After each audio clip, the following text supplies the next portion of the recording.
gases e trouxe para o Brasil alguma coisa.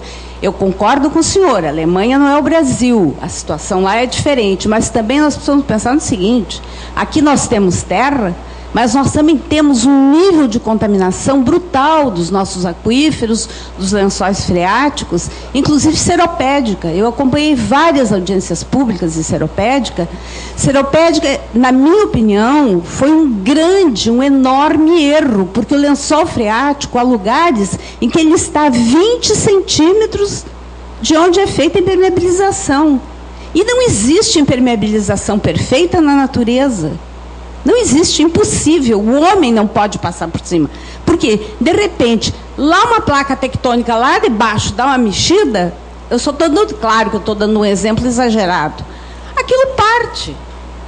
Então, a minha pergunta específica para o senhor é o seguinte: muito bem, o senhor, eu acho admirável o trabalho que os senhores estão fazendo, tenho todo o respeito por ele, aprendi, mas eu queria saber duas coisas. Primeiro, o gás que é queimado, os senhores têm filtros? Porque se ele vai para a atmosfera, ele polui. Segundo, o que é que os senhores estão fazendo, qual é o projeto que os senhores têm para o lixo que, depois de gerado metano, vai juntando lixo? Eu vi que os senhores estão querendo aumentar a área do aterro, o que significa mais lixo. Mesmo com todas as mantas de impermeabilização, etc., etc., etc., não há garantia. Ambientalmente, não é uma solução adequada ao aterro sanitário. Então, talvez, até como uma ideia e uma sugestão, já que os senhores estão inovando nisso, os senhores pudessem inovar também numa forma de aproveitamento desse lixo, para que ele não tenha que ser colocado em camadas, em camadas, em camadas, depois mais um pedaço, e sempre mais um pedaço.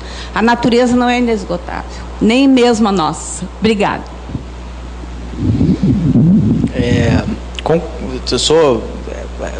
Se você me perguntar se eu preferia que esse lixo estivesse indo para um digestor anaeróbico e, em vez de cada tonelada estar produzindo 30 metros cúbicos, está produzindo 130 metros cúbicos de gás, eu vou dizer que eu sou o primeiro defensor desse modelo. Eu acho que o futuro é próspero e ele é melhor do que o presente quando a gente fala da qualidade do serviço de tratamento da matéria-prima que a gente gera como parte da nossa vida.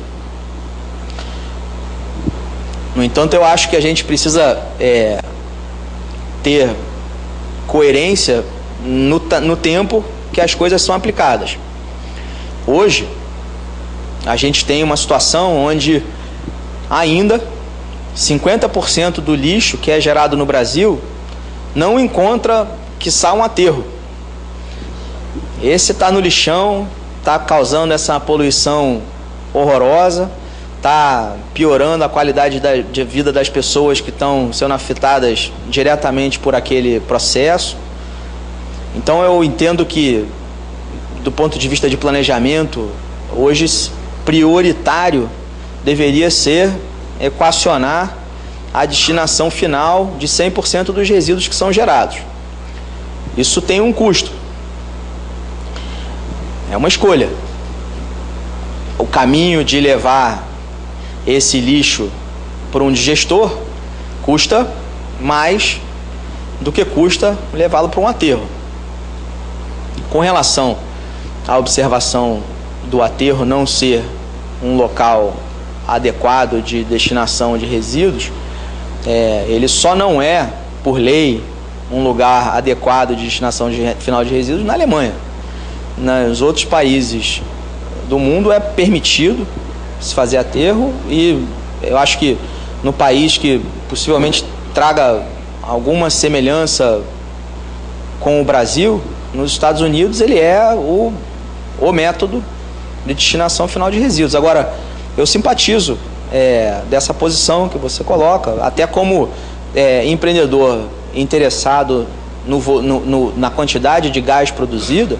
Certamente a solução de pegar o lixo urbano, separá-lo na sua fração reciclável e aqui gerar uma quantidade de empregos, gerar uma melhoria de vida para pessoas que hoje estão sendo impactadas negativamente pelo lixo, separar o orgânico dessa fração de lixo, colocá-la num biodigestor e produzir, em vez de 30 metros cúbicos por tonelada, 140, 150, adoro a ideia. E o restante, possivelmente queimá-lo, possivelmente gerar energia elétrica com isso, de forma que talvez o que a gente tivesse que aterrar ou dar uma destinação seria 5, 10% do volume total gerado, de forma que os aterros, esse aterro não precisaria ser ampliado e duraria mais 50 anos. Essa rota é uma rota completamente desejável. Eu acho que é natural que a gente caminhe para essa rota. Mas hoje, o desafio é um desafio de saúde pública. Hoje é um desafio de levar metade do lixo que o Brasil produz para um lugar que a sociedade tenha condições de pagar. Então, eu acredito que nesse momento a gente ter uma postura negativa com relação aos aterros sanitários é um movimento que vai gerar muitas dúvidas, porque o prefeito tem que tomar essa decisão, onde é que ele vai levar o lixo dele, e ele tem que pagar as contas dele. E ele tem uma solução que custa 60 e uma solução que custa 400. Sem dúvida, sem dúvida. E veja, esse aterro aqui se beneficia exatamente desse movimento. Ele hoje tem municípios que ainda não estão levando o seu lixo para esse local e que eventualmente o Ministério Público vai obrigar aqueles prefeitos a fazer isso. É desejável, natural que esse caminho do tratamento, né, da máxima valorização do lixo que a gente produz, que a gente atinja ele, é desejável. De novo, um digestor faz 150 metros cúbicos em vez de 30. É muito melhor para o nosso negócio, que é vender gás, ter essa possibilidade. No entanto, a gente precisa equilibrar os desafios da sociedade de uma forma geral. Hoje, eu acho que, do ponto de vista de planejamento do Brasil, o primeiro desafio a resolver é achar um lugar que a sociedade consiga pagar, onde os resíduos possam ser alocados de uma forma ambientalmente quase correta. Sem dúvida, sem dúvida. Sem dúvida. Há muitos desafios. Não é. Claro.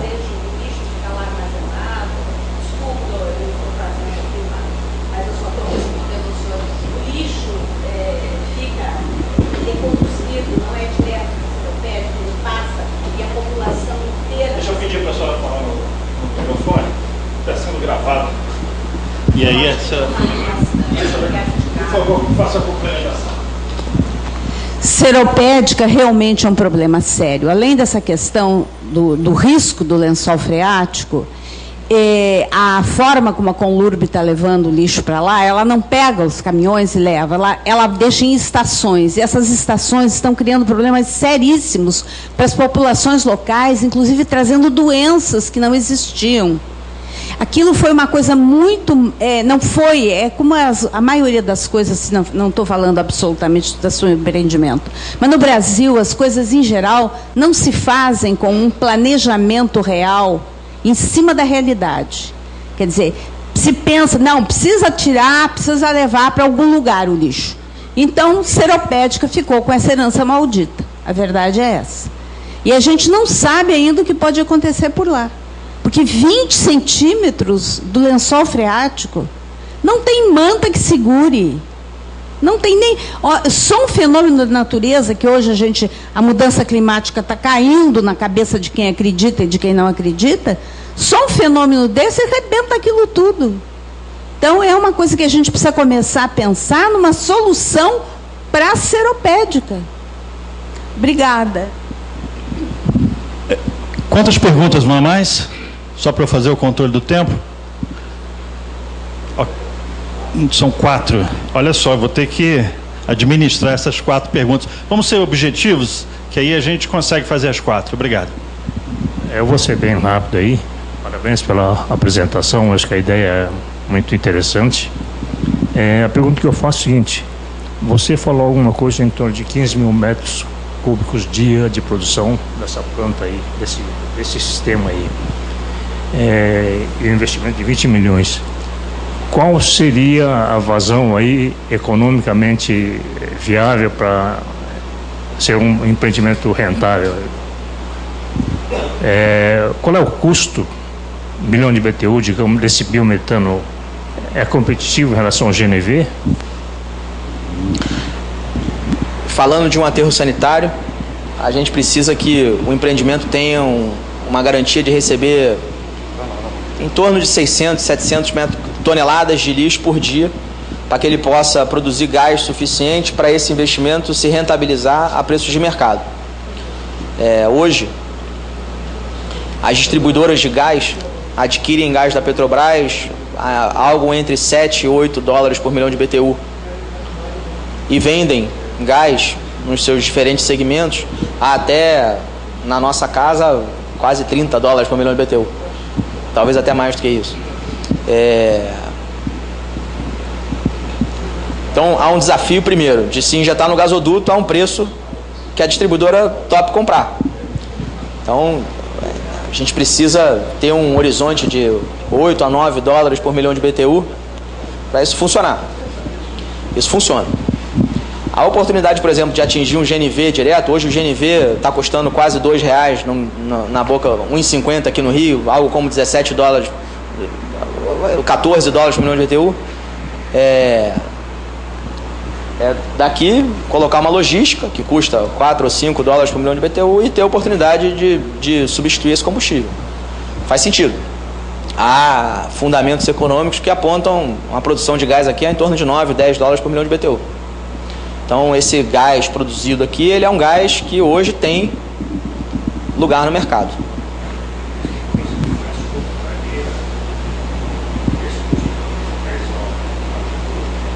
É o que a gente está vivendo lá em Dois Arcos. Márcio, meu nome é Cristiano. Eu fico muito lisonjeado e agradecido de estar aqui hoje no Clube de Engenharia participando da sua palestra, muito bem objetiva com relação a isso. E minha pergunta é o seguinte: eu sou técnico, trabalho numa construtora e eu estou no penúltimo período de engenharia ambiental, termino minha faculdade no meio do ano que vem. E a minha pergunta é o seguinte: se haveria, eu vou até chegar na faculdade hoje, conversar com professores meus, até colegas de turma, haveria a possibilidade, de repente, contato com você, conseguir marcar uma visita técnica para nós da engenharia onde que eu faço, da instituição onde que eu faço, fazer uma visita em loco para ver o processo físico lá da empresa de vocês? Sem dúvida. Deixa eu até entrar, dar um pitaco. Ia fazer o mesmo convite. Exato. O Clube de Engenharia, ele tem uma linha que ele entra em contato com as empresas e faz a visitação.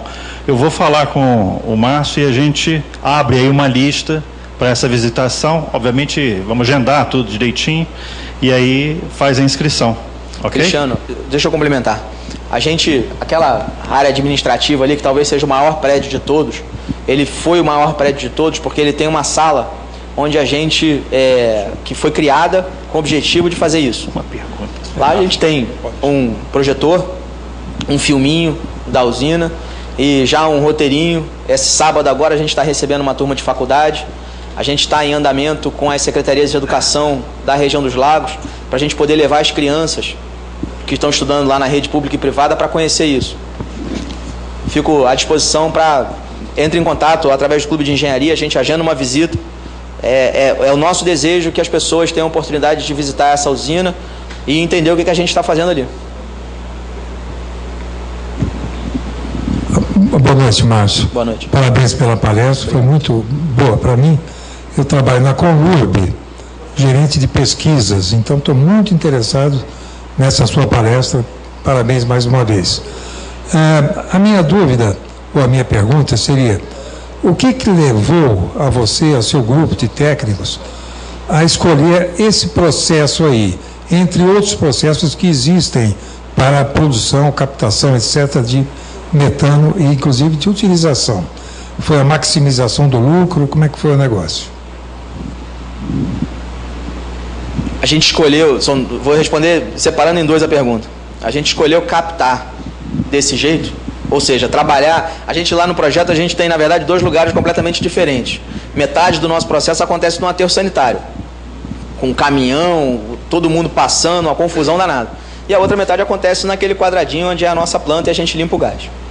Nós escolhemos essa rota de captação de gás, objetivando a menor concentração de oxigênio, a maior concentração de metano, a maior qualidade de produto, com um fim econômico. A lógica é, faz mais sentido captar gás bom, é mais barato captar gás bom do que limpar gás ruim. Então vamos captar gás bom.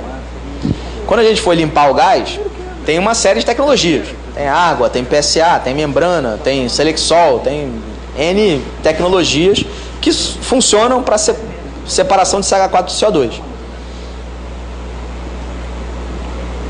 A tecnologia de água foi escolhida porque ela tem um custo de tratamento, na nossa visão, e há muitas controvérsias com relação a isso, inferior às outras tecnologias. Se você faz um comparativo de custo de capital e custo operacional versus a capacidade da planta, a tecnologia de água hoje ela é muito competitiva. No entanto, e isso aí é a premissa. Não adianta, por exemplo, se em Gramacho, na usina de Gramacho, eu entendo que você aquela bela usina de purificação lá, ela nunca poderia ser assim. Porque o gás que chega na usina de Gramacho não é assim. Por quê? Porque Gramacho não é um aterro que está sendo inteiramente construído com o objetivo de gerar gás bom. É uma visão muito diferente. O Gramacho era um depósito de lixo que você vai lá e tira o gás dele.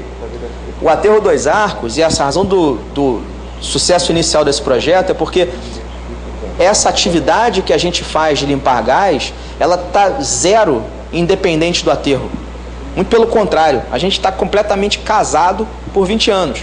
A gente conseguiu mudar a forma com que o aterro constrói as suas drenagens de gases, com o objetivo de mostrar para ele que o custo de construção seria competitivo ao custo que ele tinha, só que a qualidade do gás captado muito maior. Então, é importante, na hora de escolher a tecnologia, na hora de escolher a rota, se a gente estiver trabalhando, por exemplo, num aterro, que o dono do aterro fale assim, eu não quero você dentro do meu aterro, eu te entrego o gás. Não dá para escolher água, porque ele vai entregar o gás com mais de 2,2% de O2. Teria que partir para uma tecnologia mais parecida com a tecnologia que está empregada em Gramacho. Nesse caso específico, como a gente tinha a capacidade de atuar no aterro, a gente optou por uma tecnologia de água que tem um processo operacional mais simples do que os outros, uma reposição de peças, mídia,